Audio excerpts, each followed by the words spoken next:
हमारे इस मिथिला में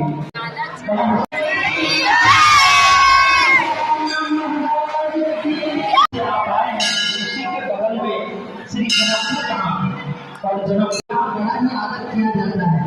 और यहाँ की सखियाँ उस समय जब बापुन हमारे आए थे उस समय बड़ा ही आदर से कहे थे, हरे यमुना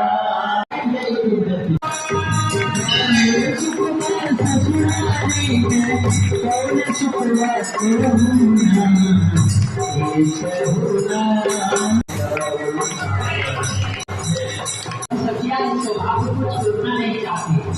तो लोग कहते हैं रोज सवेरे